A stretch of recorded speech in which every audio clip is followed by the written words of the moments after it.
Hi, this is Adam Ballinger, and I've got a short piece for you today. This has come up a whole bunch of times recently, so I thought I would share this with you, and for some of you it's going to be supplements for part of our trainings. For years I've talked about how to use the hips and why hips are really important for a number of different concepts. But in a couple of recent classes and trainings, a number of people had brought up that after doing some of our hip work, their knees were starting to feel better. And they had asked why, and so I gave a couple of ideas of why it might help the knees feel a little bit better. This wasn't a diagnosis about their knees, I just explained a couple of ways it could. And this might relate for some of you and how important it is to use our hip muscle. So what we have here is my loose sketch, please pardon the disproportions, that this is the ilium, this is the pelvis, and this is a femur, and over here we have our tibia and our fibula, and I have a kneecap out here as well. And I want to draw a couple more things on here for you as I talk along. A little bit of anatomy understanding here is really, really important. And I want you to understand that some of this is our anatomy, some of it's our biomechanics, and some of it's part of our kinesiology stuff as well. So if this is my kneecap way out here, the kneecap sits usually in front of the knee, and as the knee bends, it kind of juxtapositions as it relates to how much the knee is bent. And this kneecap is kind of just a small piece of bone, and the back side of it, which everything is going to be rubbing up against or pressing into, has a lot of cartilage. But if you live long enough and you do enough movement, you're going to begin to wear and tear on that cartilage, especially if you're not using it very well. On the bottom side, the patella, the patellar bone attaches through the connective tissue down here to the shin bone. And if you were to run your fingers right up the front of your shin bone, you might feel a little bit of a knob before you get to where your kneecap is. And that's where it attaches. Now on the top side of it, the patella is going to be attaching to our thigh muscles, our quadricep muscles. And we're going to have some of those that attach pretty close to the bone. We're going to have some of them that are much more longer attachments. And then what you can't see, because this is a two-dimensional drawing, is on the other side of this we'd have some other muscle as well. And we'd have our big muscle that comes up of our quadriceps. So we have our quad, 4 muscles of our thigh that all come in and attach to this patella. And whenever you squeeze these muscles, they're going to pull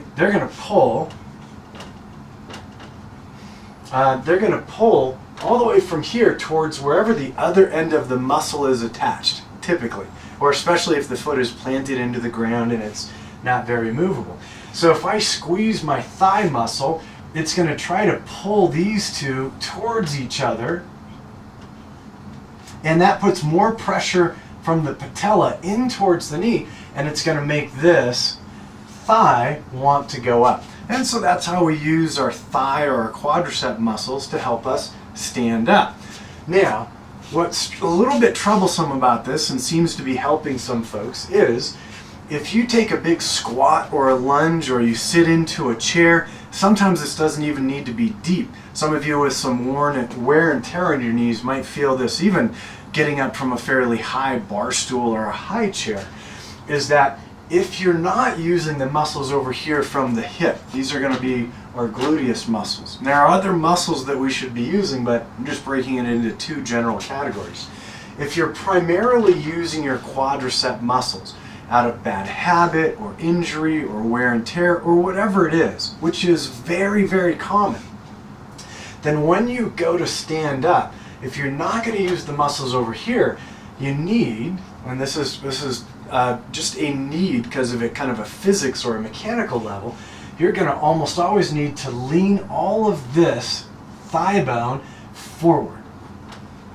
So if I'm getting up out of a chair and I don't use all the muscles very well, I tend to lean more forward, my knee is going to bend more forward, my upper body is going to probably lean more forward, and I'm going to drive a lot of my body mass forward into this patella. And over a longer period of time, that's going to increase how much pressure is between the femur condyles, that's just the end of your leg bone, and the patella. And given a long, healthy, active life, that's going to create some wear and tear in there that you just don't want. And if you're doing that and you're not using these other hip muscles, it's a longer explanation on how some of the hip muscles also help change how much your knees kind of fall in or how much they spread out and different things like that. It's also very likely that of the thigh muscles, you begin to use those out of balance too. And so you can get this pull from your quadriceps that will pull the patella to the inside or to the outside or cause little rotations. And in a really exaggerated example, you might even get a dislocation on this, maybe falling and trying to use the thigh muscles or something like that. Or if you have a really shallow knee that doesn't have a deep groove for the patella to travel through, pulling it just a little out of position to the inside or the outside, medial or laterally, and having to do too much of this work could make that patella slide too far, wear and tear too fast, or even potentially have an injury like a dislocation. Typically they pop back in. So this is what we've been doing in the workshops. I haven't been giving this specific lecture because I don't want to scare folks, but we do so many lunges in our yoga classes, chair poses and first warrior and second warrior, all these different lunges. It just doesn't make any sense not to work on this because it's perfect place and time. So whenever we take this squat position, and this is a really deep lunge or squat, we're at like 90 degrees at the hip and 90 degrees at the knee. That's pretty deep. When I get this deep, and actually I don't even need to be close to this deep, but when you get this deep, it becomes even more and more important. The muscles of my hip, and I'm mostly just going to be talking about the gluteus muscles. Our big gluteus muscle attaches all the way up towards this big bone at the base of the spine called your sacrum. It doesn't attach directly to the sacrum, but it connects to some of the connective tissue that connects to the sacrum near where the sacroiliac joint is. That's the sacrum. This is the ilium. So if you take your hand by your hip pocket and you feel a bone there, some folks are ticklish around there, that's going to be right about here. And if you run your hand around the back of your waistline, kind of where the dimples are at the top inner edge of the glutes, that's going to be more back here. So our big glutes attach all the way through this area. Man, they have a big, big attachment. And those big glutes wrap right under here. I'm going to shade this in a little bit. If I was talking to my son right now, I am coloring in, I just colored in a hiney cake, a buttocks. So our gluteus maximus, that's the one that I'm mostly illustrating here. And we have a couple of other hip muscles or gluteus muscles, and they all have kind of overlapping jobs, but they also have different specialties. So this big gluteus muscle is the one that we're focusing on right now. If you squeeze this muscle, it's a little bit like how the patella is pulled in. The patella is actually kind of pulled towards up here, but if you squeeze your thigh muscle, the patella has more pressure into the knee joint, and it inspires the knee joint to go, the leg to go more vertical. If you contract the hip muscle here, the gluteus, it's going to apply pressure in towards the joint, and it's going to create a pull.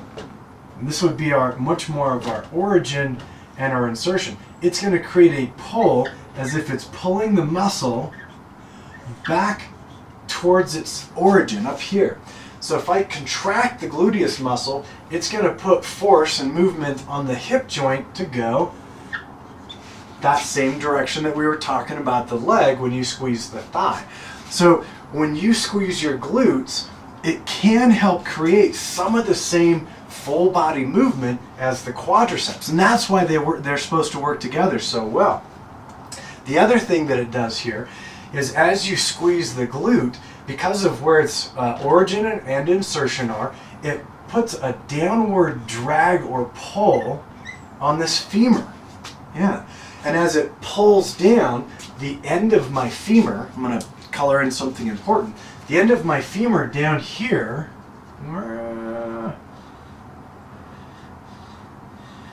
the end of my femur gets this, gets a downward pull pull right into the shin bone. And if I'm positioned well and I coordinate well, what's really cool is if I use the hip in a good way, I'm going to pull the end of the femur, where the condyles are, directly down the line of the shin bone. So I'm going to create this really wonderful, directly downward pressure if I align this and I coordinate it well. That's also going to help prevent that forward drift of the femur into the back of the patella. So that's one thing, is number one, it pushes down, it reduces the forward slide into the patella, which is probably what some of the folks in the recent trainings had started doing, is preventing the forward drift so that they didn't feel as much compression and friction there. And as they started to use their hip muscle to help them stand up, they didn't have to use the quadricep muscle as much, which pulled the patella in towards the knee. So without as much of a task in the quadriceps, it also reduced some of the friction and drag on the patella as well. So we're kind of built, if this is beginning to make sense, that every time you bend your knee, if you're moving healthy, most likely you're also bending your hip for most of our movements. There are movements where you bend your knee and you don't bend your hips. But for this, notice how the hip joint and the knee joint are both bending as we do this squat or this lunge or this sit down, or if I'm hiking up a mountain and taking a big step, or even small steps, you would see hip, thigh bone, knee, foot, just like we're walking up regular steps. This is just dramatic on that. And because this bends and this bends, the muscles that are supposed to help me extend through here and extend through here, this is a knee flexed and a hip flexed. So when I want to stand up, I need to use the extensor muscles to extend the hip up and extend the knee up. Whenever I stop using one of the groups of that, it's possible in some cases that I can still produce some of the movement and then do a lot of compensation and a lot of assist and different ways to get upright. But if I stop using one of the extensor groups, then the joints begin to act irresponsibly and we begin to increase our wear and tear. If we're talking about sports and stuff like that, it's going to definitely reduce performance. But if we're just talking about the human body, it's also going to increase wear and tear and decrease longevity and comfort and stability and all those types of things. All right. So a little bit about using the hips. I didn't go over on how to activate the hips and how to turn them on and some of the other jobs. There is plenty more complexity than this. But if you're around a teacher or you've made it to one of the trainings or seminars, make sure you get into some of the stuff where we begin to discover which muscles are built to move which joints and how they're built to do that responsibly. When we add the muscle and the joint, this is some of our anatomy, how it moves this joint, that's a biomechanic, and we're adding multiple joints into full movements, and we put that all together into our concept of kinesiology. We begin to talk about how to move responsibility. Movement is like life, it's like water. And if you waste your water, you'll be sad when it's gone. And if you waste or are irresponsible about your movement, you'll be sad when it's gone too. All right, this is Adam Ballinger. I hope that helps you out, and I look forward to talking to you again.